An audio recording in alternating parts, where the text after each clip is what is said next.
Amém. Glória a Deus. Glória a Deus. Glória a Deus. Agora foi. Eu estou muito feliz, né? Vocês devem imaginar. É uma graça do Senhor, né? Sobre as nossas vidas, porque hoje nós vemos como os jovens estão, como que está esse mundo. E o meu filho está aqui hoje pregando a palavra, num domingo de manhã. É graça, né?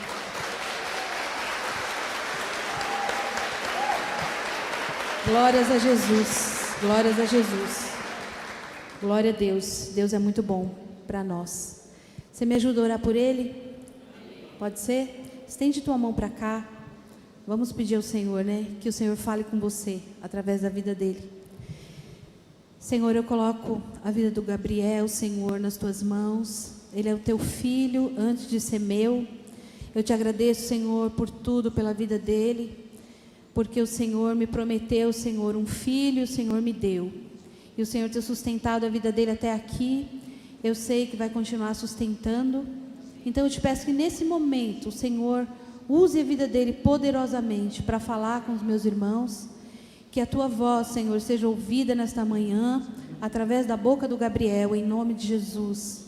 Abençoa cada coração, Senhor, e fala poderosamente conosco nesta manhã, em nome de Jesus.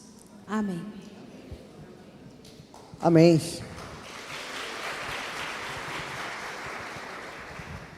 Agora estou 100% abençoado. Bom dia, gente. Vocês estão bem? Para quem não me conhece, bom, minha mãe já falou, meu nome é Gabriel. É um dos muitos prados aqui dessa igreja, né? Faço parte do clã dos prados aqui. E...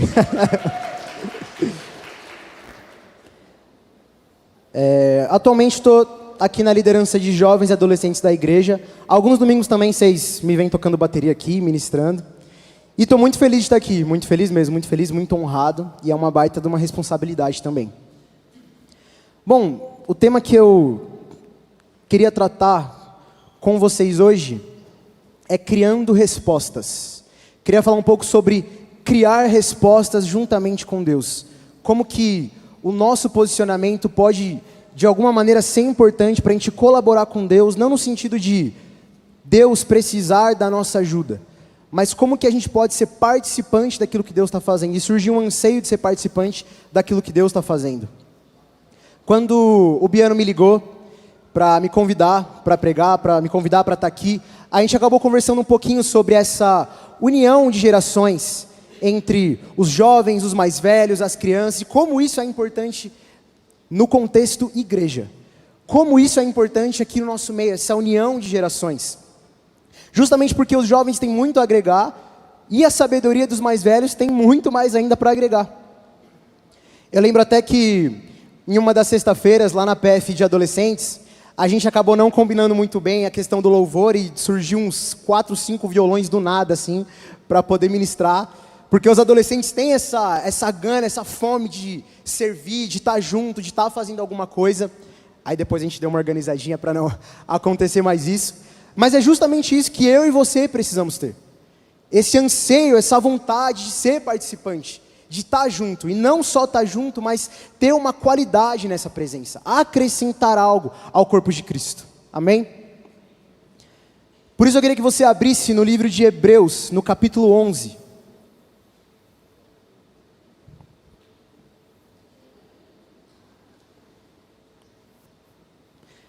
Hebreus capítulo 11, a gente vai ler a partir do versículo 30.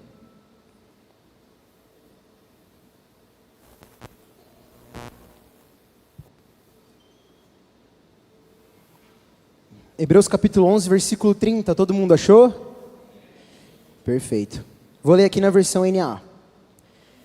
Pela fé, ruíram as muralhas de Jericó, depois de rodeadas por 7 dias.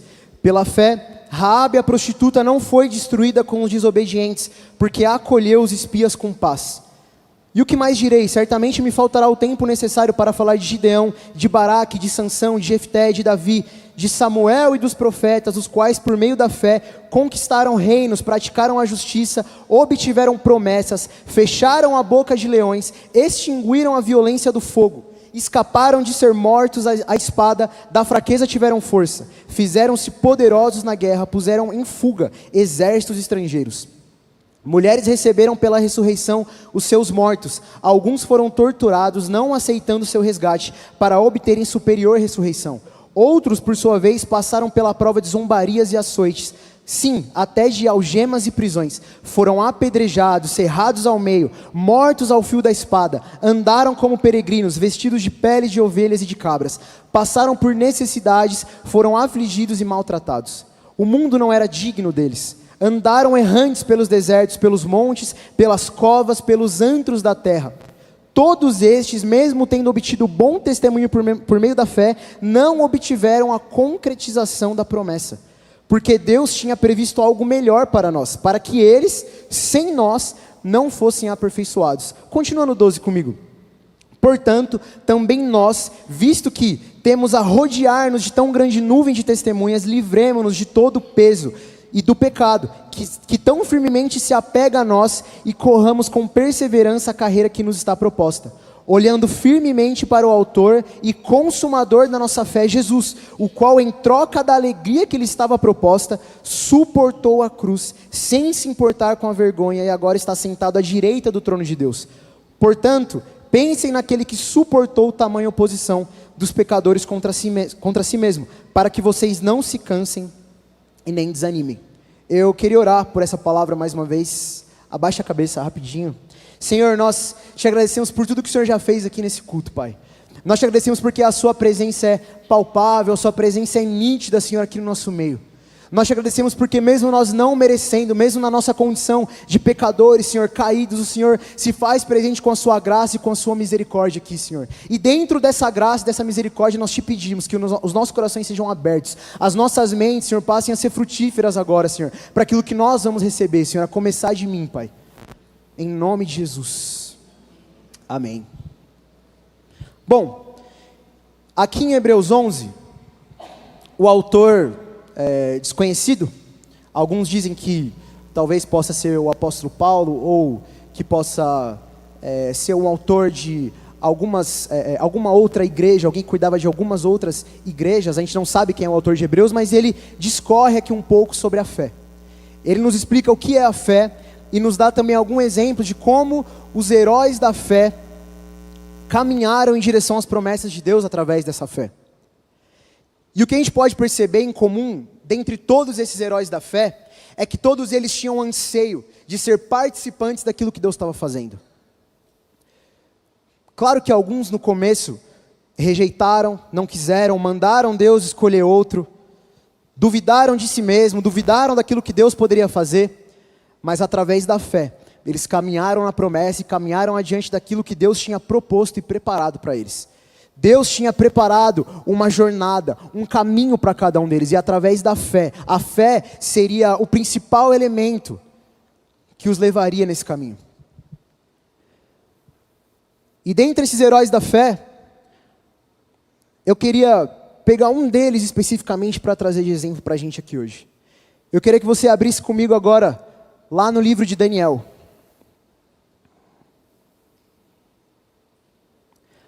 Daniel no capítulo 6.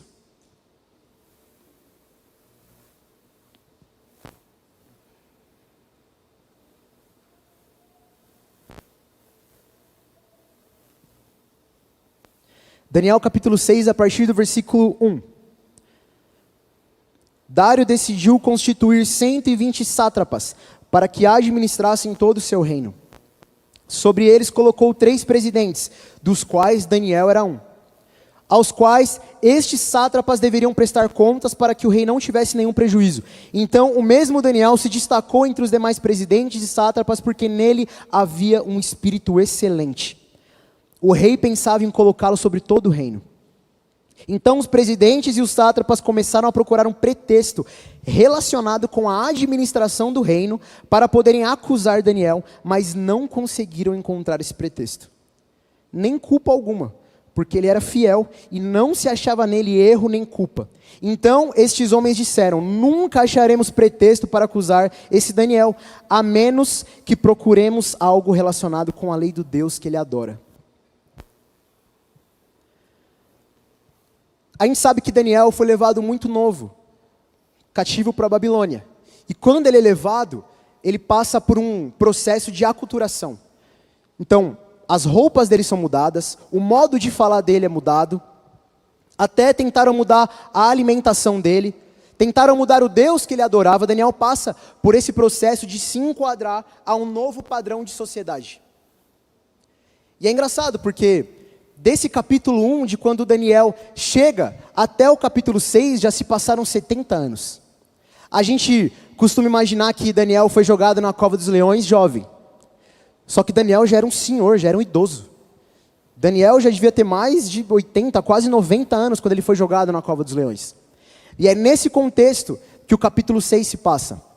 Há uma troca de governo. Os sírios dominaram a Babilônia e agora Dário, que na verdade é um título, Dário não é uma pessoa, mas sim um título, Dário governa sobre aquele território, Dário governa sobre Daniel, e Daniel, por ser alguém excelente, por sempre levar as coisas com excelência, ele é escolhido para ser um dos 3 presidentes que administrariam o reino. E a Bíblia diz que Daniel era tão excelente que Dário pensou em colocar ele sobre todo o reino. E isso incomodava algum dos sátrapas e dos outros presidentes também, que queriam arrumar algum pretexto para poder pegar Daniel na curva. Algo que me chama muita atenção nesse texto é que eles não quiseram armar uma cilada ou uma armadilha para Daniel, assim como os irmãos de José fizeram com ele. Eles queriam pegar Daniel legalmente, dentro da lei. Eu imagino que se fosse hoje em dia, eles iam revisitar toda a base de dados, todas as planilhas que Daniel era responsável, para ver se tinha alguma falha, algum erro, para ver se Daniel tinha pecado em alguma coisa. Mas a Bíblia diz que Daniel era excelente, nele não havia erro nem culpa. Só que essa excelência de Daniel, ela tem uma explicação. A Bíblia não simplesmente joga Daniel como alguém excelente do nada. Daniel, ele não é visto no capítulo 6 somente como uma pessoa excelente, como se ele não tivesse passado por algum processo. Porque aqui Daniel já é um velho, Daniel já é um senhor, idoso, sábio, sabia o que queria, já tinha suas bases bem definidas, os seus fundamentos bem estabelecidos. Mas para que tudo isso fosse possível, algo precisava ter acontecido. Para que esse Daniel do capítulo 6 fosse possível, era necessário haver um Daniel do capítulo 1. Então eu queria que você abrisse comigo em Daniel, no capítulo 1.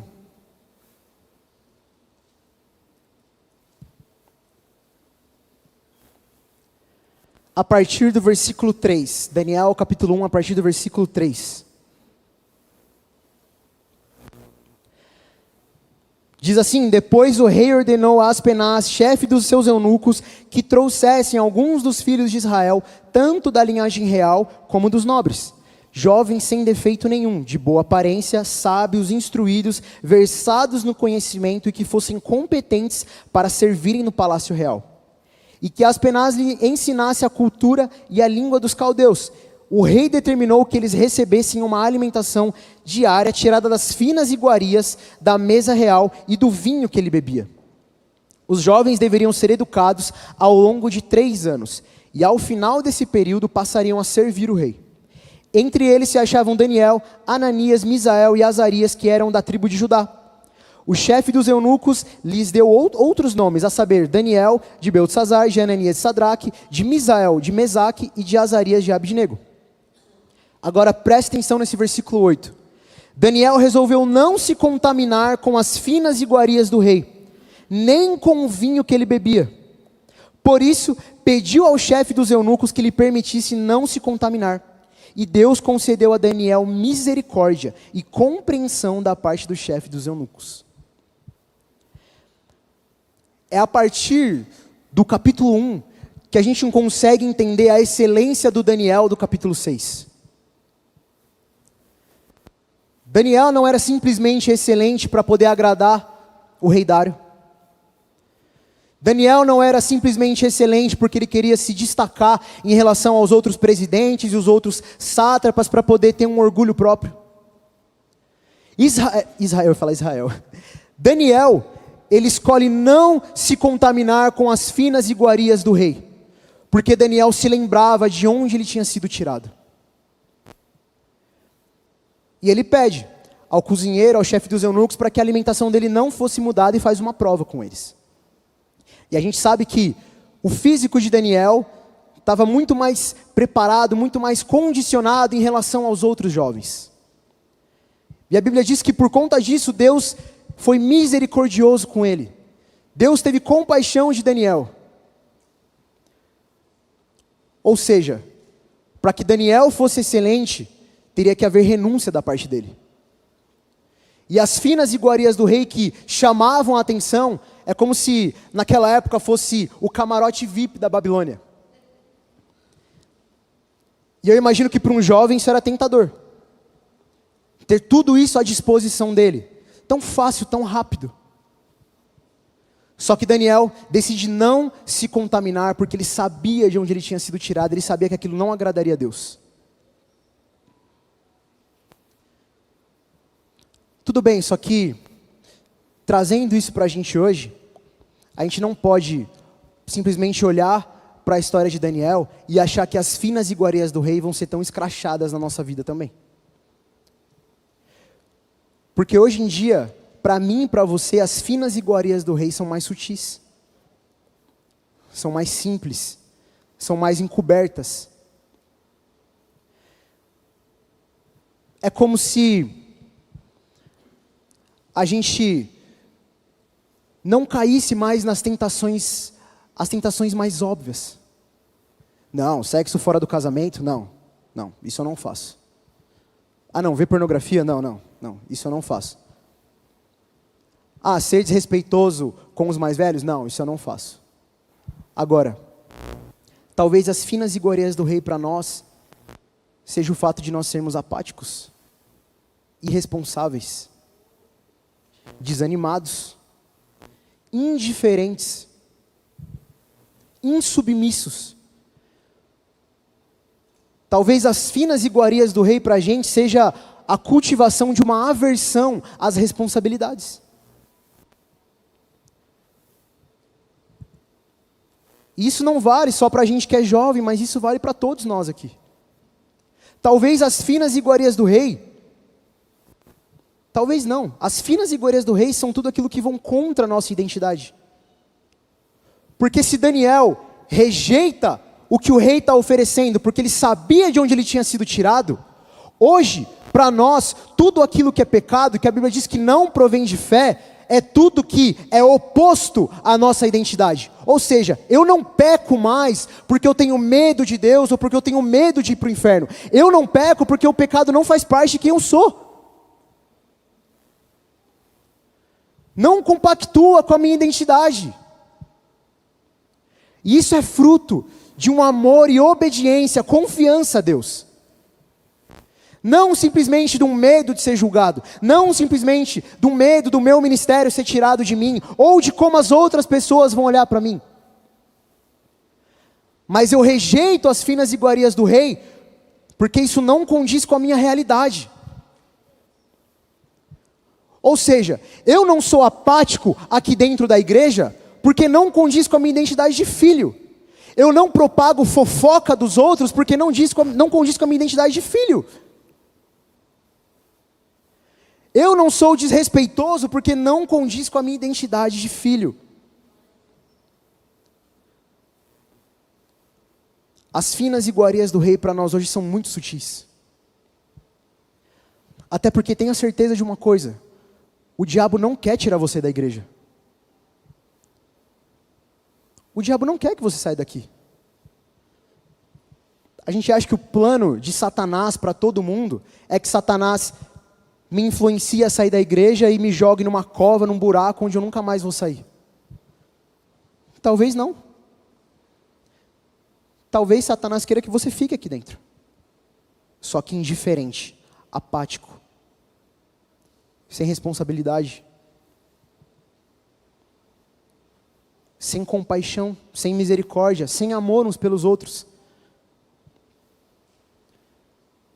E isso é perigoso porque a gente pode passar a nossa vida inteira aqui dentro e ir para o inferno. Por conta disso. Por conta de não sermos responsivos à graça e ao amor de Deus. Deus nos chama, sim, mas o nosso sim é importante para Ele. O nosso posicionamento é importante para Ele. Amém?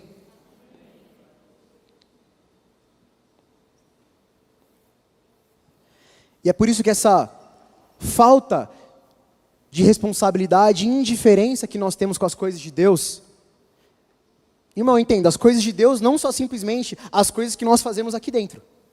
A forma como eu administro o meu trabalho, a minha família, a forma como eu me relaciono dentro da minha casa, também são as coisas de Deus. A forma como eu levo os meus estudos, também são as coisas de Deus.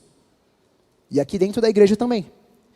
E a gente pode perceber alguns sintomas dessa indiferença. Quer ver um exemplo?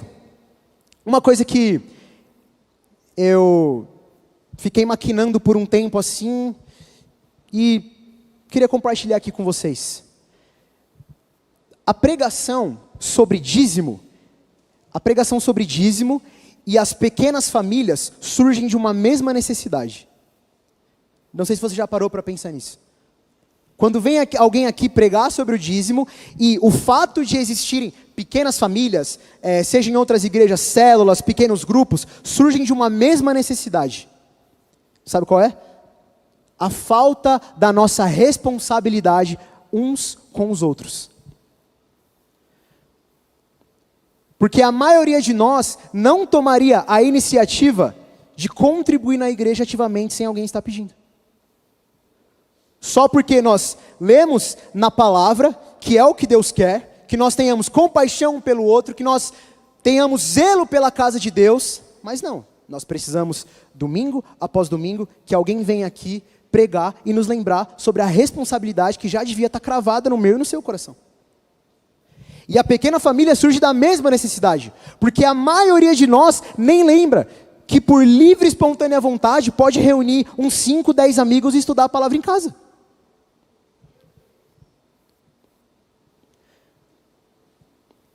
E aí nós dependemos do sistema da igreja, da insistência da igreja para que nós façamos parte de uma pequena família que, é uma bênção, é muito legal.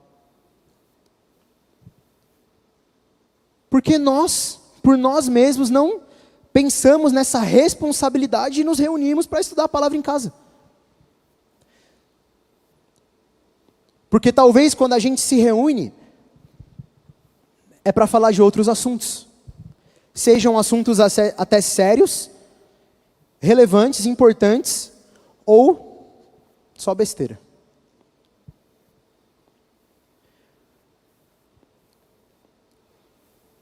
E aí o inimigo vai nos inibindo de começar a criar essas respostas com Deus. E criar essa resposta para o mal que está no mundo. A gente passa a não mais preencher as lacunas que a gente deveria preencher. A gente começa só a olhar para dentro. A satisfazer as nossas vontades. E a nossa falta de responsabilidade, a nossa indiferença, a nossa apatia vai consumindo a gente.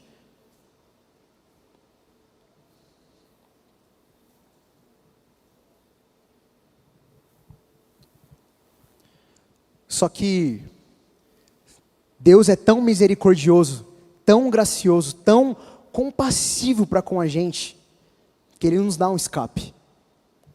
Ele nos desperta, nos dá um alerta sobre isso. E o próprio texto de Hebreus 11 é escrito dessa maneira.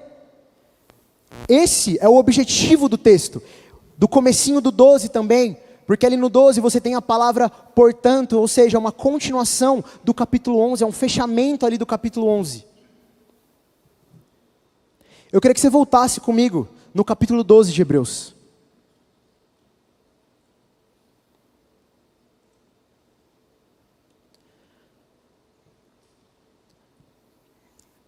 E que a gente agora olhasse para esses 3 primeiros versículos de uma outra forma, encarando eles de uma maneira diferente. Diz assim: portanto, também nós, visto que temos a rodear-nos de tão grande nuvem de testemunhas. É como se nós estivéssemos em uma corrida e os heróis da fé estivessem testemunhando essa nossa corrida, nos incentivando e nos apoiando. Os seus relatos, as suas histórias servem para isso, para que nós não desanimemos durante o processo. Livremos-nos de todo o peso e do pecado que tão firmemente se apega a nós e corramos com perseverança a carreira que nos está proposta, olhando firmemente para o autor e consumador da nossa fé, Jesus, o qual, em troca da alegria que lhe estava proposta, suportou a cruz sem se importar com a vergonha e agora está sentado à direita do trono de Deus. Portanto, pensem naquele que suportou tamanha oposição dos pecadores contra si mesmo, para que vocês não se cansem e nem desanimem. E não só as histórias dos patriarcas, a história de Daniel, a história de Moisés, mas sim as nossas histórias, as histórias uns dos outros. Eu acredito fielmente que o desejo de Deus é que nós olhemos uns para os outros com mais amor, compaixão, colocando o outro, não como se eu amasse assim como eu amo a mim mesmo, amando mais o outro do que eu amo a mim mesmo, colocando ele na minha frente, para que assim haja motivação e ânimo entre nós.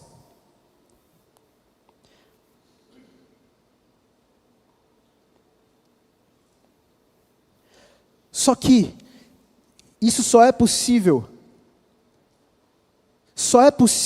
a gente caminhar em direção a essa promessa. Só é possível a gente estar debaixo dessa autoridade de Jesus. Só é possível a gente ter uma certa garantia dessas coisas através de uma única coisa: a fé. Porque se todos os patriarcas caminharam pela fé, e o livro de Hebreus deixa isso claro, pela fé, nós precisamos ter a nossa fé desenvolvida. Não simplesmente acreditar que Jesus existe. Não simplesmente acreditar que Deus é real, mas caminhar no conhecimento mais profundo ainda de Cristo. Não ficar estagnado naquilo que nós já sabemos, não ficar estagnado do modo como estão as nossas relações, mas caminhar em profundidade de conhecimento, caminhar em profundidade de comunhão entre nós. Aí sim as respostas vão começar a ser criadas. Aí sim as lacunas vão começar a ser preenchidas. Aí sim a nossa falta de responsabilidade vai ser curada, se a nossa fé for desenvolvida. E tem um versículo específico que Jesus deixa isso muito claro. O próprio Cristo deixa muito claro essa necessidade. Não precisa abrir, mas eu queria citar rapidamente aqui o livro de Mateus, no capítulo 17, no versículo 20. Um episódio onde os apóstolos não conseguem ali expulsar o demônio de um menino e Jesus repreende eles. Versículo 20 diz assim: Jesus respondeu: por causa da pequenez da fé que vocês têm, em verdade lhes digo que se tiverem fé como um grão de mostarda, dirão a esse monte: mude-se daqui para lá, e ele se mudará. Nada lhe será impossível.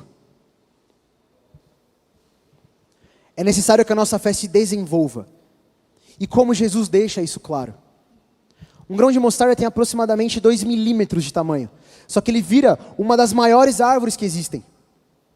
E quando Jesus diz que a sua fé, que a vossa fé seja como um grão de mostarda e não do tamanho de um grão de mostarda, essa é a chave para poder entender esse texto. Jesus não está pedindo para que a sua fé seja do tamanho de um grão de mostarda. Ele está pedindo que ela seja como um grão de mostarda. Algo que é plantado pequeno. Talvez você possa até olhar e achar que é algo insignificante. Talvez você possa olhar e pensar que quando você está dando sal para alguém, é algo insignificante, irrelevante, que não vai dar em nada. Quando você está pregando no seu trabalho, quando você está pregando para algum familiar, quando você está obedecendo além de Deus, quando você está colocando o próximo acima de você mesmo, quando você está praticando o amor que Jesus já derramou sobre você, talvez em algum momento passe pela sua cabeça que aquilo é irrelevante. Que aquilo talvez não dê em nada. Só que Jesus diz que essa fé é como um grão de mostarda. Ela se desenvolve. Ela cresce, ela cria raízes, ela dá frutos. A melhor forma que eu e você temos de perceber se a nossa fé caminha para algum lugar, é observar se esse crescimento tem gerado frutos. É perceber se o crescimento dessa pequena semente tem criado raízes em algum lugar. Aonde estão as nossas raízes? Como anda o desenvolvimento da nossa fé? Porque se a nossa fé for como um grão de mostarda e se desenvolver, se fortificar, a Bíblia diz que nada nos será impossível. Porque para Ele nada é impossível. Então as nossas ações não são mais insignificantes. Mas as nossas ações têm uma possibilidade de resultado. Porque a Bíblia diz que nós podemos plantar. Podemos regar. Mas o crescimento quem dá é Deus. Amém? Então, é necessário que a gente reconheça em que momento a gente está. É necessário que a gente seja humilde de coração, que a gente seja até sensato com a gente mesmo, para reconhecer em que momento de vida nós estamos. Talvez você tenha chegado aqui na igreja há menos de um ano, talvez você se converteu há mais de 30. Não importa, eu preciso fazer isso. Diariamente, eu preciso reconhecer aonde a minha fé está. E reconhecendo, eu preciso pedir ajuda. Primeiro ao Espírito Santo, depois ao meu irmão. A gente é muito privilegiado, a gente é muito, mas muito abençoado aqui na igreja por conta do nosso discipulado. A gente teve, no último feriado agora, um evento do discipulado aqui na igreja, onde a gente pôde falar um pouco mais sobre isso, estar mais perto dos nossos discípulos, dos nossos discipuladores, e foi muito bom para quem esteve aqui. O desejo de Deus é que a gente pratique isso como igreja, como um todo, que todos nós nos sintamos responsáveis a cuidar de alguém, para que essa indiferença com o outro seja lançada por terra, e a gente possa se preocupar com o outro. Então, que nós possamos reconhecer o lugar onde nós estamos e pedir ajuda, saber pedir ajuda ao Espírito Santo. Espírito Santo, eu preciso de mais conhecimento de Cristo. Eu não quero mais ser escravo do pecado, mas eu quero ser escravo da sua justiça. Eu quero ser escravo de Cristo agora. Eu quero avançar naquilo que é perfeito, eu quero que a minha fé se desenvolva. Eu não quero mais aceitar as finas iguarias do rei, mas eu não quero mais me contaminar. Para que lá na frente, os frutos venham através da minha excelência. Frutos que glorificam a Deus, frutos que, assim como a Bíblia diz, frutos que permanecem. Frutos que vão servir a outros. Mas isso só é possível através da fé. Isso só é possível quando a gente reconhece que a gente precisa aumentar e desenvolver a nossa fé. Eu me lembro de quando eu cheguei aqui na igreja, eu estava numa época de sair do ensino médio e prestar vestibular, e eu coloquei na minha cabeça que eu ia entrar na faculdade pública. Botei na minha cabeça e falei, vou estudar para entrar na faculdade pública. E eu lembro que um belo dia, estou em casa, e do nada, sem eu ter falado com o Fabiano, o Biano me ligou e falou assim, ó, Biel, eu acho que tem um cara aqui na igreja que pode te ajudar. Vou passar o contato dele para você. E ele me mandou o contato do Félix. E acho que durante uns 5, 6 meses, eu ia na casa do Félix todos os dias para estudar para o vestibular. E o Félix foi uma tremenda de uma bênção na minha vida. E eu reconheço, hoje eu consigo perceber que o que o Félix fez comigo, nada mais foi do que o oposto da indiferença que talvez a gente tenha ao longo dos dias. O investimento que ele fez na minha vida sem esperar nada em troca, somente pelos frutos que viriam ali na frente, já mostravam para mim que a fé dele estava sendo desenvolvida, muito além do que eu imaginava. O Félix criou uma resposta, preencheu uma lacuna. E hoje, graças a Deus, eu consigo também ajudar outros jovens que estão nesse processo. Uma coisa vai puxando a outra. Agora, imagina se todos nós permanecêssemos na nossa indiferença, viéssemos aqui para a igreja, sentássemos aqui nessas cadeiras, assistíssemos uma pregação, olhássemos para os nossos familiares, nossa, foi uma bênção, vou para casa, e ficasse por isso mesmo. A Bíblia diz que essas pessoas, Cristo diz que essas pessoas que ouvem a palavra e não praticam, se assemelham a um homem que construiu a sua casa sobre a areia, e não teve os seus fundamentos sobre a rocha, e quando o vento veio, levou essa casa embora. Mas aquele que ouve e pratica é semelhante ao homem que construiu a sua casa também sobre a areia, porque as duas casas estão sobre a areia, só que a diferença dessa segunda casa é que ela tem os seus fundamentos, as suas raízes em algo mais profundo, e quando o vento vier, essa casa não vai ser levada. É alguém que ouve e pratica, é alguém que não se contamina, é alguém que, assim como Daniel, rejeita as finas iguarias do rei, rejeita a indiferença, rejeita a falta de responsabilidade e encara aquilo que talvez possa ser muito difícil. Estudando um pouco essa semana sobre... Às vezes eu estudo umas coisas muito aleatórias assim. Eu sou muito nerd, gente, desculpa. Estudando sobre neurociência e essa questão de o sistema de recompensa do nosso cérebro e de como a dopamina age, de como a dopamina usada de maneira irregular pode ser tão prejudicial para a gente, porque a gente procura sistemas de recompensas fáceis. Um exemplo, TikTok, Reels, Instagram, a pornografia que devasta a mente de jovens e adultos. A gente tende a procurar coisas muito fáceis, felicidades hedônicas, que vão satisfazer a gente ali momentaneamente. E a gente, às vezes, se priva de coisas que vão demandar um processo e vão demandar um esforço. Discipular dá um esforço. Danado. Estudar demanda esforço. Trabalhar demanda esforço.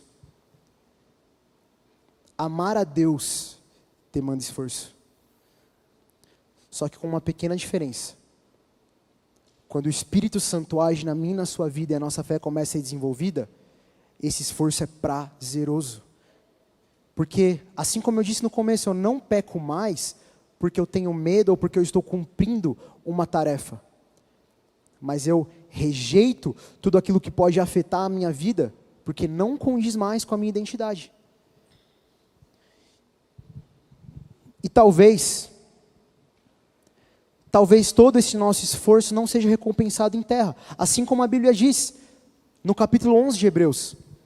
A maioria dos heróis da fé não viram a recompensa em vida, não viram o cumprimento da promessa em vida.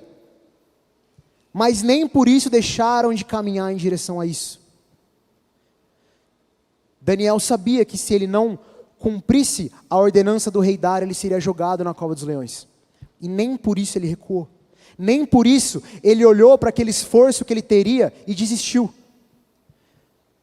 E o intuito desse capítulo 11 e 12 de Hebreus é encorajar a mim e a você, para que nós não desanimemos com o exemplo daqueles que vieram antes de nós.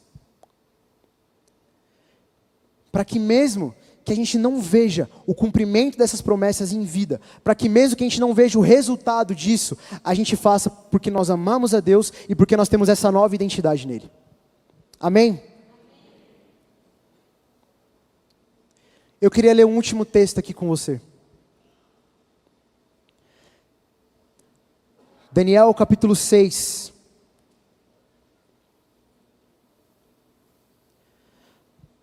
Versículo 24.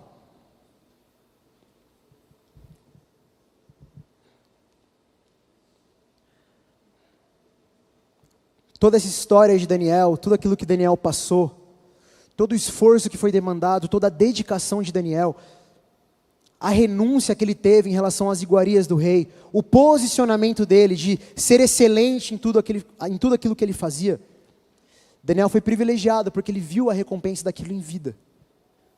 E ele teve a prova de que tudo aquilo valia a pena. A partir do versículo 24 diz assim: o rei deu uma ordem, e foram trazidos aqueles homens que tinham acusado Daniel. Foram jogados na cova dos leões, eles, os seus filhos e as suas mulheres. Ainda não tinham chegado ao fundo da cova, e já os leões se apoderaram deles. E lhes esmigalharam todos os ossos. Então o rei Dário escreveu às pessoas de todos os povos, nações e línguas que habitam em toda a terra: que a paz lhe seja multiplicada. Faça um decreto pelo qual em todo o domínio do meu reino todos tremam e temam diante do Deus de Daniel. Porque ele é o Deus vivo e permanece para todo sempre. O seu reino não será destruído e o seu domínio não terá fim. Ele livra, salva, faz sinais e maravilhas no céu e na terra. Foi ele quem livrou Daniel do poder dos leões. Daniel prosperou no reinado de Dário e no reinado de Ciro, o persa. Isso é muito forte. Imagina um rei que tinha uma cultura totalmente oposta, totalmente diferente daquilo que Daniel vivia, se curvar perante Deus por conta daquilo que ele observava na vida de Daniel e tomava como testemunho para si. Esse é o desejo de Deus para nós. Para que quando nós colaboremos com Deus, quando nós formos participantes daquilo que Deus está fazendo, não somente ouvintes da palavra, mas principalmente praticantes dela. Deus quer que nós colhemos esses frutos. Deus quer que nós sejamos participantes ao ponto dos nossos frutos serem comida para outros. Mas que os frutos venham. Não é simplesmente para que eu e você sejamos salvos. Basta crer em Jesus. A Bíblia deixa claro isso. Não é necessário uma obra minha. Eu preciso crer em Jesus como meu Senhor e Salvador, confessar com a minha boca, ser batizado e eu estou salvo. Mas a minha vida cristã não para aí. Não é simplesmente isso e evitar pecado. O cristão não está nesse mundo somente para evitar pecado. Seria uma vida muito miserável. Seria uma vida muito medíocre. Se nós não olhássemos para essa palavra, para o evangelho da nossa salvação, para toda loucura que é acreditar em Jesus. Porque, gente, é loucura. Acreditar em alguém que nasceu de uma virgem já começa por aí. Não seja para eu pensar nisso. É nisso que a gente acredita. Não para aí. Deus derrama a graça dele sobre nós, mas nós somos responsivos a essa graça. Nós somos reativos a essa graça. E dessa forma nós criamos respostas com Deus. Colaboramos com Ele. Somos participantes. Esse é o desejo de Deus para mim e para você. E eu queria orar por isso. Eu queria que vocês colocassem de pé para a gente orar por isso. Eu queria que nós, juntos aqui, pudéssemos nos arrepender de toda a nossa indiferença. Talvez individualmente, talvez coletivamente. Queria que nós pudéssemos nos quebrantar na presença de Deus. A mesma presença de Deus que estava aqui no louvor fluindo. O mesmo rio que estava sendo derramado aqui, ele também é derramado para o quebrantamento. Ele também é derramado para convencer os nossos corações. Ele também é derramado para nos convencer do pecado. Ele também é derramado para nos convencer quando nós somos apáticos. Quando nós não damos a devida importância àquilo que Deus está fazendo. Quando simplesmente a gente vem aqui para a igreja, seja no Oxis, seja aqui no culto de domingo, seja na pequena família, e somos apenas ouvintes. Achamos legal as pregações, os louvores são legais também, mas não passa disso. Não existe uma resposta. O desejo de Deus para nós é que nós sejamos como Zaqueu.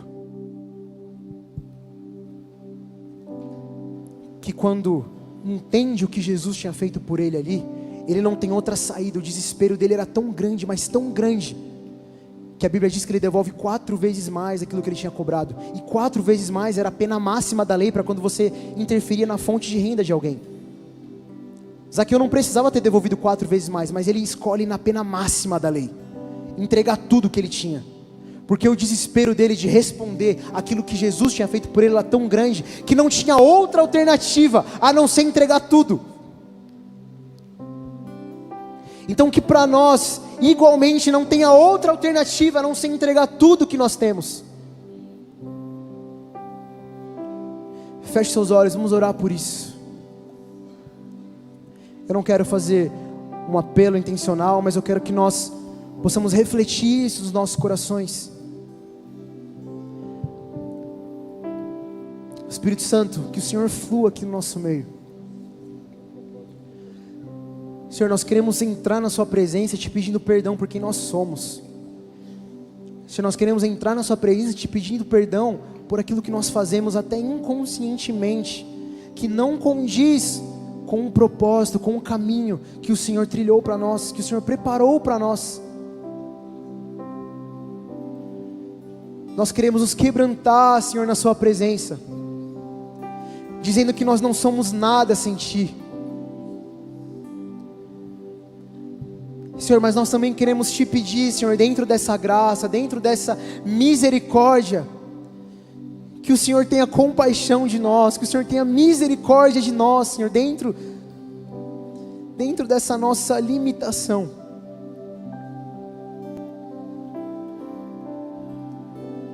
E que o Senhor nos use da maneira que o Senhor quiser, onde quer que nós formos, Senhor, onde quer que nós estejamos, que nós não nos preocupemos com a nossa limitação, mas que os nossos olhos, assim como a sua palavra diz em Hebreus capítulo 12, estejam firmados no nosso autor e nosso consumador, o consumador dessa fé que precisa ser desenvolvida em nós. Desenvolve a nossa fé, Senhor, gera fome e sede pela sua palavra, mas não simplesmente em reter conhecimento, mas de praticá-la.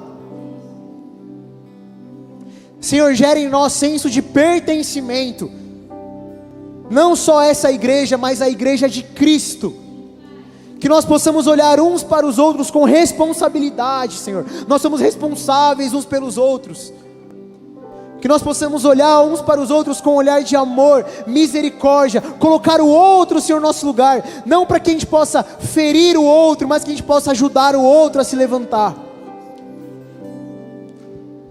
Senhor, nos transforma em bênção, Senhor, para o nosso próximo, Senhor, para os nossos irmãos. Nós queremos ser usados por Ti, Senhor. Nós queremos ser moldados por Ti, Senhor. Se for preciso, Senhor, o Senhor nos castigar, Senhor, nos amoldar, Senhor, da maneira que nós não queremos que aconteça, Senhor, faça o que for necessário, Senhor. Mas que nós possamos ser cada vez mais parecidos contigo, para que as respostas sejam criadas dentro dos nossos lares, dentro dessa igreja e na sociedade. Que as lacunas sejam preenchidas, Senhor, não por ideologias mundanas, Senhor, mas pela sua palavra através de nós. É o que nós te pedimos, Senhor, é o que nós já agradecemos, porque sabemos que o Senhor é um Deus fiel, Senhor, que cumpre as suas promessas. Em nome de Jesus, amém.